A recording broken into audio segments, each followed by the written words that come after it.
রাজশাহী ৩ আসনে বিএনপির স্থানীয় প্রার্থীর দাবিতে বিক্ষোভ মিছিল ও মহাসড়কে শুয়ে অবরোধ করেছেন দলের এক পক্ষের নেতাকর্মীরা।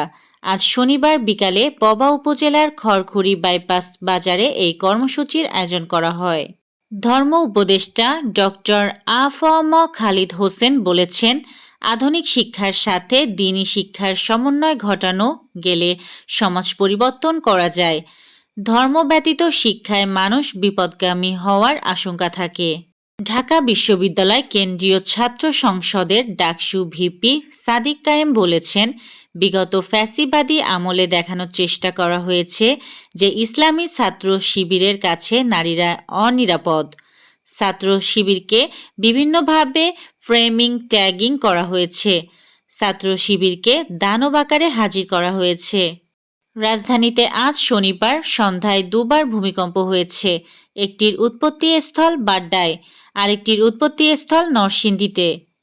আবহাওয়া অধিদপ্তরের আবহাওয়াবিদ তরিফুল নেওয়াজ কবির বলেছেন, আজ সন্ধ্যায় রাজধানীতে পরপর দুটি ভূমিকম্প হয়েছে।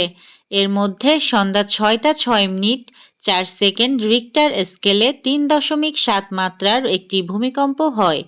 এর ১ সেকেন্ড পর সন্ধ্যা ৬টা ৬ মিনিট ৫ সেকেন্ডে দ্বিতীয়বার ভূমিকম্প হয়। রিক্টার স্কেলে এটির মাত্রা ৪.৩। বাংলাদেশের প্রধান বিচারপতি সৈয়দ রেফাত আহমেদ বলেছেন, বিচার বিভাগ ব্যর্থ হলে রাষ্ট্র ও গণতন্ত্র ব্যর্থ হয়ে যাবে। এছাড়া সংবিধান নির্বাচক হয়ে যায় এবং মানুষের আশা ধ্বংস হয় বলেও মন্তব্য করেন তিনি। এবার খুলনায় কৃতী শিক্ষার্থী উৎসব গান গল্প আড্ডায় কৃতী শিক্ষার্থীদের সাফল্য উদযাপন করা হয়েছে বেশ জমকালোভাবে। ভিয়েতনামে টানা এক সপ্তাহের ভারী বৃষ্টিপাতের ফলে সৃষ্ট ভয়াবহ বন্যায় মৃতের সংখ্যা বেড়ে ৫৫ জনে পৌঁছেছে।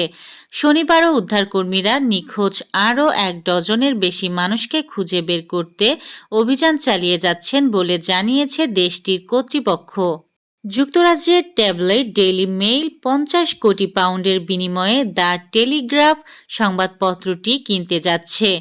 ডেইলি মেইলের মালিক Daily Mail and General Trust শনিবার জানিয়েছে, তারা দ্য টেলিগ্রাফ সংবাদপত্রটি কিনতে মার্কিন আমিরাতি কনসোর্টিয়াম রেডবার্ড আইএমআই এর সঙ্গে ৫০ কোটি পাউন্ডের চুক্তি করেছে। অবসান হল সাকিব আল হাসানের এক যুগের রাজত্বের। আজ আয়ারল্যান্ডের দ্বিতীয় ইনিংসে অ্যান্ডি বল বার্নিকে এলবিডব্লিউ করে সাকিবকে পেছনে ফেলে টেস্টে বাংলাদেশের সর্বোচ্চ উইকেট শিকারী হয়ে গেছেন আরেক বাঁহাতি স্পিনার তাজুল ইসলাম। সংযুক্ত আরব আমিরাতের ফ্রাঞ্চাইজি টি-২০ টুর্নামেন্ট ILT20-তে দল পেলেন মুস্তাফিজুর রহমান। আজ তাকে বদলি খেলোয়াড় হিসাবে দলে ফেরানোর ঘোষণা দিয়েছে দুবাই ক্যাপিটালস। এই ছিল আজকের শীর্ষ সংবাদ। ছিলাম আমি ইয়াসমিন আক্তার, সুরমা টিভি 24।